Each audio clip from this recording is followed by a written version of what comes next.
हरे कृष्णा प्रिय भक्तजनों, कैसे हैं आप सब। मैं नीलम आप सभी का आपके अपने चैनल प्रभु भक्ति संगीत पर हार्दिक स्वागत करती हूँ। एकादशी व्रत को सभी व्रतों का प्रधान व्रत माना गया है और सब सिद्धियों को देने वाला माना गया है। मार्गशीर्ष मास के कृष्ण पक्ष की एकादशी तिथि को उत्पन्ना एकादशी के नाम से माना जाता है।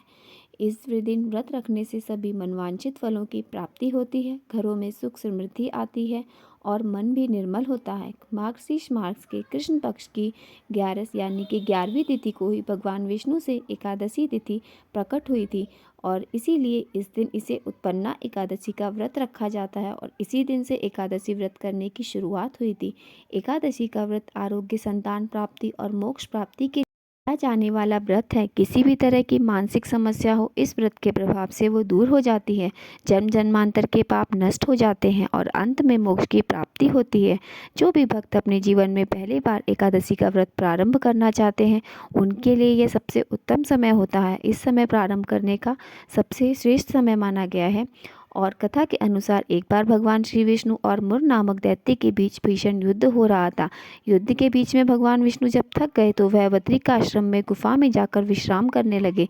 दरअसल विश्राम करने के पीछे भी भगवान की लीला ही थी। इसी बीच राक्षस भी वहां भगवान विष्णु का पीछा करते हुए उसी गुफा में आ पहुंचा और विश्राम कर रहे श्री विष्णु की जी को उसने मारना चाहा।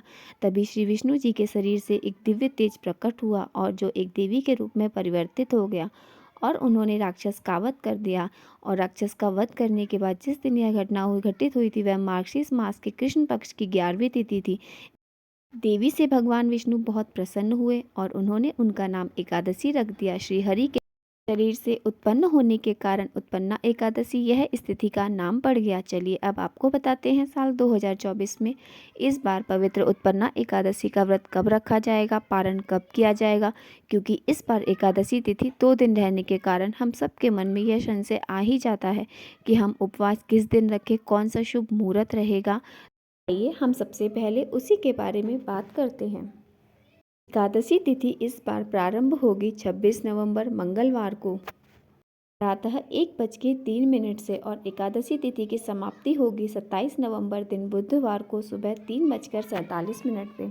मंगलवार के दिन सुबह से लेकर एकादशी तिथि विद्यमान रहेगी। मंगलवार को तो एकादशी तिथि है ही, लेकिन साथ ही साथ बुधवार के दिन भी एकादशी तिथि का स्पर्श हो रहा है, यानी इस दिन भी सूर्योदय से पहले एकादशी रहेगी। तो इस बार एकादशी का व्रत 2 दिन रखा जाएगा, यानी कि 26 नवंबर दिन मंगलवार और 27 नवंबर बुधवार को।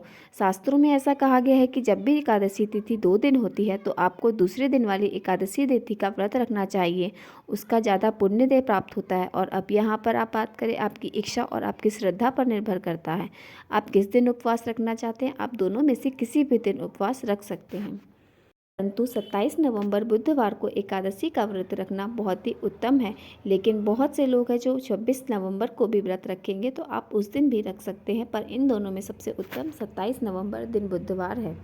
तो अब बात करेंगे दोनों दिनों के पारण मुहूर्त के बारे में। तो देखिए, सबसे पहले 26 नवंबर मंगलवार को ब्रह्म मुहूर्त में आप उठना है और स्नानादि करनी है। ब्रह्म मुहूर्त का जो समय होगा वो 5:01 से 6:04 तक रहेगा।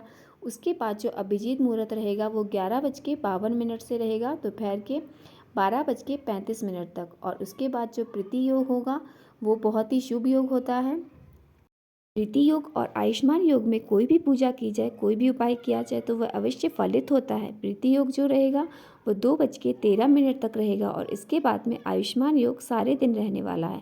प्रातः काल पूजा का मुहूर्त जो रहेगा वो 5:32 से 6:53 तक रहेगा। सायंकाल में जो पूजा का मुहूर्त रहेगा वो 5:24 से 6:45 तक रहेगा। और बात करें राहु काल की, तो राहु काल दोपहर में 3:04 तक रहेगा। एकादशी तिथि प्रारंभ होगी 27 नवंबर बुधवार को सुबह 3:48 तक। एकादशी तिथि का समापन होगा 28 नवंबर गुरुवार को सुबह 6:24 पे। एकादशी के व्रत में जो सबसे महत्वपूर्ण बात होती है वो होती है कि अगले दिन जब आप व्रत का पारण कर रहे हैं, यानी जब व्रत खोल रहे हैं, उस समय देखा जाता है कि उस समय हरिवासर तो नहीं है कहीं, क्योंकि हरिवासर की समाप्ति के बाद ही व्रत खोला जाता है। और हरिवासर का जो समय है वो लगभग 5-6 घंटे का समय होता है। द्वादशी तिथि लगते ही द्वादशी तिथि के साथ साथ हरिवासर का समय भी शुरू हो जाता है। समय भूले से भी व्रत नहीं खोलने चाहिए। और बुधवार को इस बार हरिवासर सिद्ध योग बना हुआ है। सूर्योदय उस दिन 6:53 पर होगा और सूर्यास्त 5:36 पर। अब बात करें ब्रह्म मुहूर्त की, तो ब्रह्म मुहूर्त उस दिन होगा 5:16 से 6:04 तक। अब बात करते हैं आयुष्मान योग की, तो आयुष्मान योग उस दिन दोपहर को 3:13 तक रहेगा। उसके बाद में सौभाग्य हस्त नक्षत्र सुबह शुरू हो जाएगा, वो 5:34 तक रहेगा। और उसके बाद में पूरा दिन चित्रा नक्षत्र रहेगा। बहुत ही शुभ दिन रहने वाला है। आपकी पूजा, आपका व्रत अवश्य आपको फलित रहेगा। राहु काल की बात करें तो राहु काल उस दिन दोपहर में 12 बजे से 1:30 तक रहेगा और हरिवासर जो है वो 27 नवंबर दिन बुधवार को सुबह 11 बजे तक रहेगा। और जब तक हरिवासर रहता है तब तक आप व्रत नहीं खोल सकते। तो जो लोग 27 नवंबर बुधवार को एकादशी का व्रत खोलेंगे वो हरिवासर के समय भगवान की पूजा कर सकते हैं और भोग लगा सकते हैं और दान दे सकते हैं। लेकिन शुभ मुहूर्त में ही आपको व्रत खोलना होगा। 27 नवंबर बुधवार को दोपहर 1:31 से लेकर 3:40 तक जो समय है वह व्रत खोलने का यानी व्रत पारण का शुभ मुहूर्त रहेगा। इसी समय आपको अन्न ग्रहण करना है। सुबह यदि बहुत आवश्यकता है तो चाय या दूध आदि आप ले सकते हैं, नहीं तो आप पारण को जो है पारण करने के बाद ही अन्न जल ग्रहण कुछ भी ग्रहण कर सकते हैं।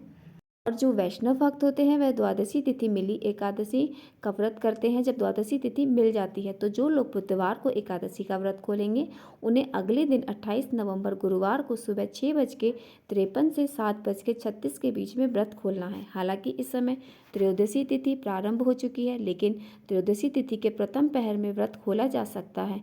अब आप अपनी श्रद्धा अनुसार किसी भी दिन व्रत रख सकते हैं।